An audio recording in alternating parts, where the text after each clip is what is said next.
Welcome everybody to the first drivers' press conference of 2025 ahead of the FIA Formula One Australian Grand Prix. Same format as last year, 2 groups of 3. And as you can see, we're joined now by reigning world champion Max Verstappen and the 2 Aussies, Oscar Piastri and Jack Doohan. Very warm welcome to you all. Hope you've had a good winter.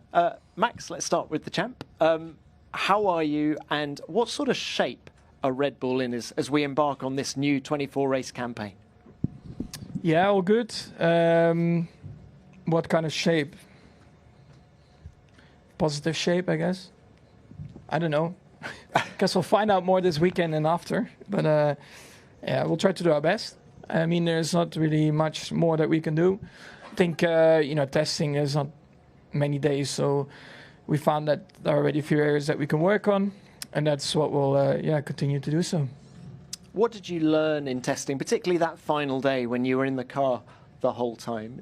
Is the car a step forward over the car that finished last year? Yeah, I think naturally there's an improvement, but I think I've said it before. There are still things that we want to improve on and do better. Now, naturally, this is of course also a different track to Bahrain, so that already will feel a bit different to drive the car here. But yeah, step by step. Are you expecting a tighter season this year compared to last year? Impossible to know at the moment. I mean, I know that we are not the quickest at the moment, but again, it's a very long season. If you would have asked that question here last year and then at the end of the season again, it would look completely different. So a lot of things can always, change quite quickly in Formula One. All right, Jack, thank you very much for that. Good luck this weekend. Jack, can we come to you now? Your first home race, a huge moment for you, a huge moment for your family. Just describe your emotions sitting here now.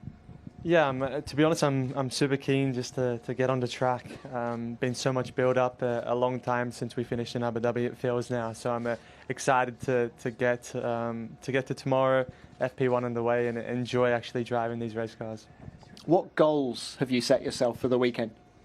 To enjoy each time on track, because number one, that's why I'm here, because I enjoy what I do, and to work hard with the team, ensure that we extracted everything we could from Bahrain pre-season testing and put that into play for this weekend, and then deliver on track, whatever the car's potential is.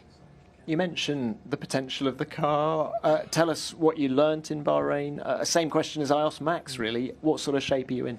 I think it was positive. We got 55 laps more as a team than we did in the previous pre-season testing. The car was reliable.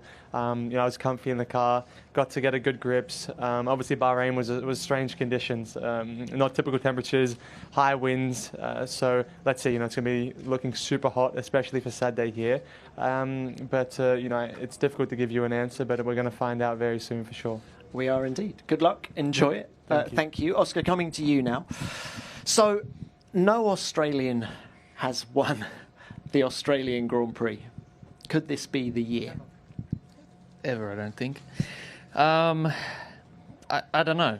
We'll see. I know what you want me to say, and everyone's headline can be that, but we'll see. I think obviously no one really knows what to expect. Testing went pretty well, but you don't know where everybody sits. I think we're pretty happy with how our test went, but as we've said, Melbourne's a completely different track to Bahrain. The weather's going to be different to Bahrain and different every hour by the look of things. So it's going to be an interesting weekend for sure. But I think hopefully we're expecting to be somewhere up the front.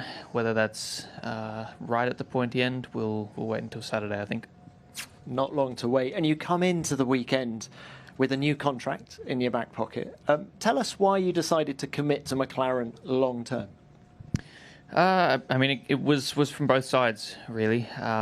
So, I was already signed up for this year and next, but it felt like just a very natural progression to sign for even longer term. So, obviously last year was an incredible year for the team. I think my 2 years at the team have been pretty incredible, starting from where we were when I joined to being constructors champions now. It made a lot of sense in my mind to try and continue that and build with the team. Obviously myself and Lando are both there for a long time now. Andrea is on a long-term contract. Zach, our key technical staff as well. So yeah, for me it seemed like a no-brainer, and I think it was reciprocated from the team as well.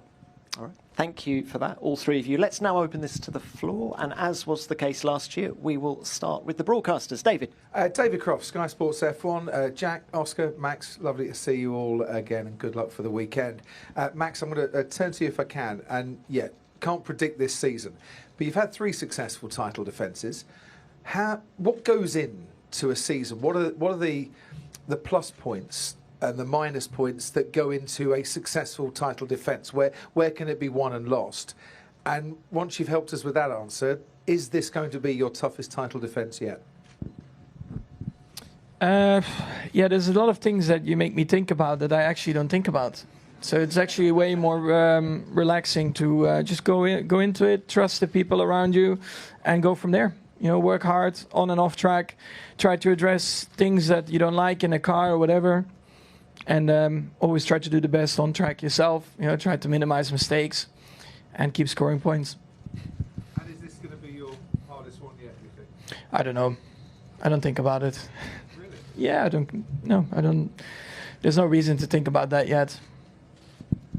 All right. Thank you, Max. Yep, next one. Nelson Valkenburg, Viaplay Netherlands. For Oscar, congratulations on your new contract. You probably haven't binged Drive to Survive yet.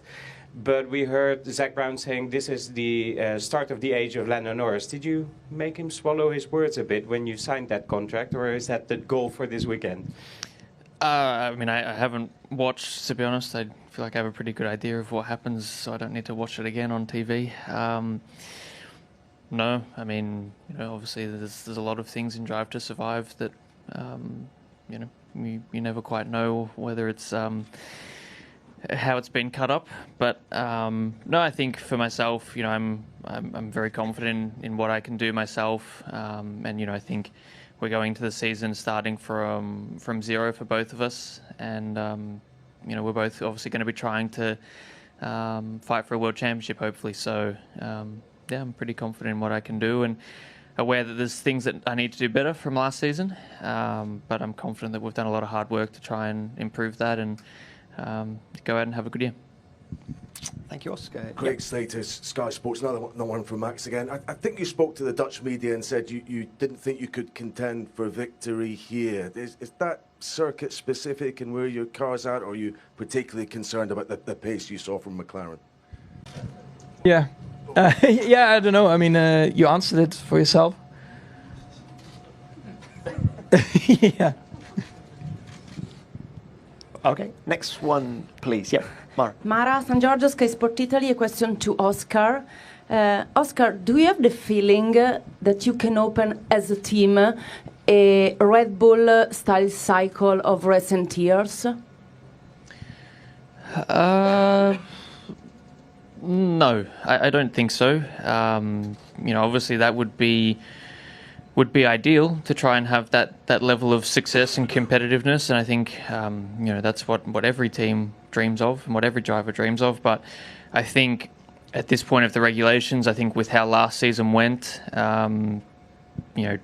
expecting that is incredibly naive, and I think this season is going to be just as tight, if not even tighter, than the second half of last year, especially.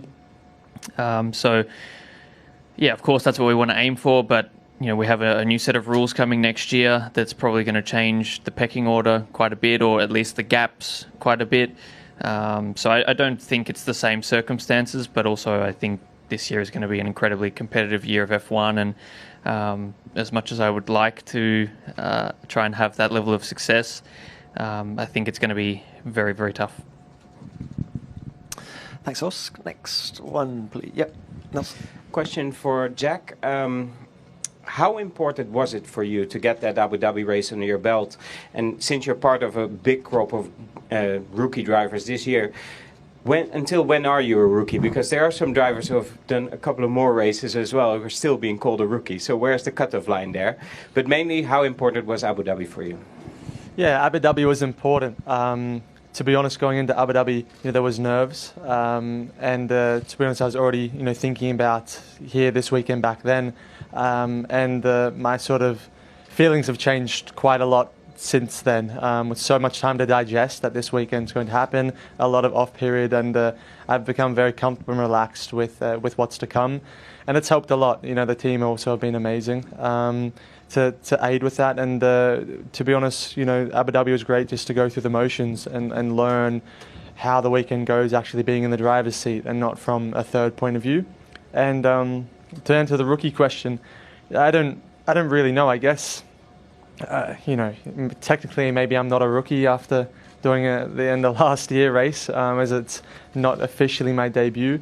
But I'm sure after a few races you can't be called a rookie. It's a difficult one. I think that depends on anyone's opinion. So Liam is not a rookie, right? I wouldn't say so typically, no. Well, he's raced in 2 different seasons now, right? In a few seasons. I wouldn't officially say that. Oscar, when did you stop feeling like a rookie in Formula One? When I signed my contract again yesterday. No, I think you're constantly learning. Even now, 2 years in, there's still things you always learn, improve. I'm sure if you ask Lewis and Fernando, it's still the same however many decades later. So I think after the first race or the first couple of races, especially, it's a pretty tough circumstance to have your second race be a home race. But I think once you get some of those big milestones out of the way, you start to feel a bit more comfortable and have a good few results on the board. That always helps the nerves as well. All right, thank you. Let's go to the next one. Yep. Aldona Marciniak, 11 Sports, that's for Oscar. Oscar, obviously everyone sees McLaren as a favorite at the start of the season. If that's the case, what are the rules of engagement? Have you already talked about how you will handle things internally between yourself and Lando? Yeah, I mean, we're starting from a clean slate, and ultimately whoever's going to be faster out on track is going to be who wins and who finishes higher if it's not winning. So we're very much clear on how we're going into the season, and that's racing each other and trying to hopefully fight for wins. So it's all very clear. We've discussed a lot of it from last season and how we managed the back end of last year, and I think this year starting from zero again, we're both going to be trying our best to win. Thanks, Os. Next one. Hello, Margot Lafitte for Canal+. Question from Max. 10 years ago, you were starting your first race for Toro Rosso. This year, it's Isaac Adjar who's playing the same part. What's your feeling about this new French guy, and more about maybe the young Red Bull talents coming in Formula One? Yeah, it's a long time ago now. It's great to see. I mean, in general, it's nice that there are so many. Yeah, I'm allowed to say rookies, right? Because, I mean, it's up for debate, I guess, whoever is a rookie. But anyway, it's just young drivers getting into Formula One. And, of course, are hopefully here to stay for a long time. So, yeah, the excitement, also the unknown at the same time. It's good. It's fun to see from my side as well. And, from the Red Bull pool as well, to see these young drivers come in and finally having these opportunities. It's great. And I'm excited to see how they will perform, throughout the year and in the coming years. Thanks, mate. Yep. David Croft, Sky Sports F1. Let's get down to the nub of it, Oscar. At McLaren, we have a 24 Grand Prix series where an Australian goes up against an Englishman for the battle at McLaren. Then in November, Australia against England's men's cricket teams play out the Ashes. In which of those series does the Australian have the better chance? I'd like to think both of them. I mean, to get it in early, the Ashes is not even going to be a contest, Crofty. Are you rebuilding again? No. No, it's going to be I was going to say the same result as last time, but the trophy's staying in the same place. I think for the season, obviously, I'm confident in what I can do as a driver, and I think last year I proved to myself in a decent portion of the year that what I'm capable of, and really took confidence from especially the wins and some of the better races from last year. I think now just trying to do that every race weekend is kind of the goal. So I think with Lando, it's obvious that he's incredibly talented, and it's never going to be easy going up against him. But I'm confident in my own ability to try and prevail this year. Good luck, but not in the cricket. Thank you.